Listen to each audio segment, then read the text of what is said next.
Let's quickly join our man in Abidjan, Favor Itwa. He's been at the press conference in Abidjan, where that has just ended. We heard that Super Eagles manager Jose Peseiro was there alongside one of the players as well. Favor, can you hear me? Bonjour, Favor. Can you hear me, Favor? Bonjour.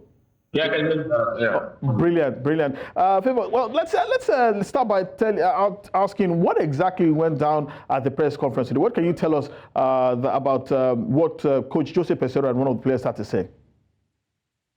Well, of course, for Jose Peseiro, he still brought in the confidence and his belief into the press conference. He did talk about how the players have been preparing for the big game against Angola, and also played down on the fact that Nigeria is currently the favorite to win the AFCON. And he says that he's not thinking about what happened in the past, especially in 2013. He's looking forward to create his own history, and he's looking forward to play Angola. And he has also tagged every game that would come up until the final as a final. So for the Angola game, it's a final. If he gets to the semi-final, it's the second final. If he gets to the final, it's the third final for him. So that's what he says. And of course, for Alex Iwobi, he spoke about how Ahmed Musa has been a senior figure and an instrumental factor for the team in terms of their confidence going into every game. Don't forget, he's one of the two players in the squad that won the 2013 AFCON Cup of Nations. So he spoke about how much of support Ahmed Musa has been to the team. And not forgetting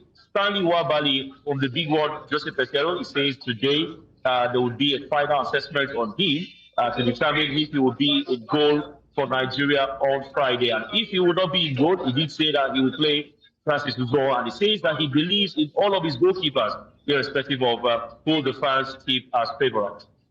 Well, that's an interesting favor, but let's take that. Let's leave the Super Eagles around for just a while. You're at the media center right now, and yesterday, CAF and even the AIPS had to issue a warning to journalists that they must conduct themselves with decorum, both at the media center and at the stadiums. What's going on? We've been hearing stories of trolling, of even fisticuffs. What's going on? I think for some of the journalists, they've forgotten that they are not just, irrespective of the country that they belong, they are, first of all, the journalists.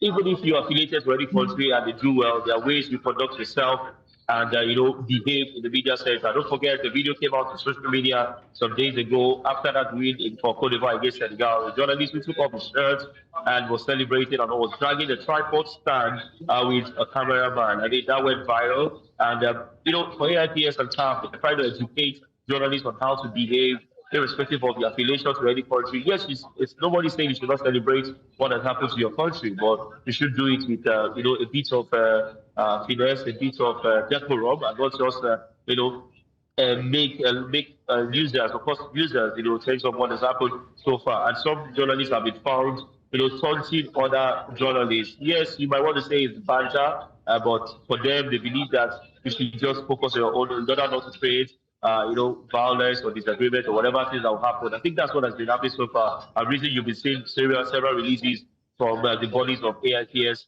and of CAF on how journalists have to behave and to comport themselves during match day. Well, we're hoping that CAF would hand out stiff punishments to some journalists who want to bring the profession into disrepute. But let's leave the journalists aside. Let's talk about the Football Supporters Club. We heard that the Nigeria Football Supporters Club, one of the many factions, has expelled the vice president of its Cote d'Ivoire chapter. Can you tell us more about that? Well, for the news we heard about the Supporters Club. So, first of all, we have several factions of Supporters Club in Nigeria. One of the factions led by Dr. Raouf Ladipo, which is, of course, the first Supporters Club we have in Nigeria.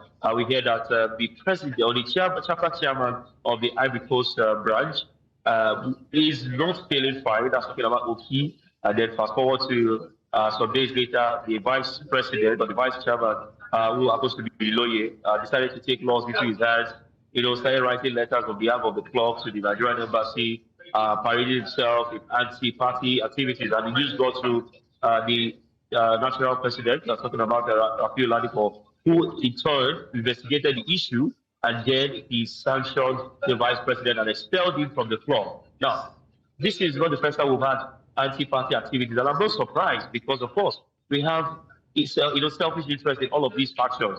So, for instance, the vice president is looking at the other faction and saying, hey, I mean, this happens to be doing a lot better than where it is, and he's using it as an opportunity to move. Don't forget, he's right here in Ivory Coast, and whatever he's seeing here, he's seeing it as an opportunity to maybe make name for himself. And then looking at how they've arranged themselves, you two no wonder why the NFF till now is finding it difficult to affiliate with one of them or to even reach out financially to them, because they seem to be confused as to who they would support, because we have 4 of them. We also hear now at the moment that Angola is also popping up, led by a lady. That's to show you how much of division we have in Nigeria Supporters Club, right here in Abidjan and back home in Nigeria. You get some people playing, a particular tune, another section is playing another tune. And if you remember the interview we had with Sanusi, he did say that, they are not happy. In fact, Ahmed Musa has proclaimed several times that if they cannot play as one, they should just scrap everything about the supporters club. And I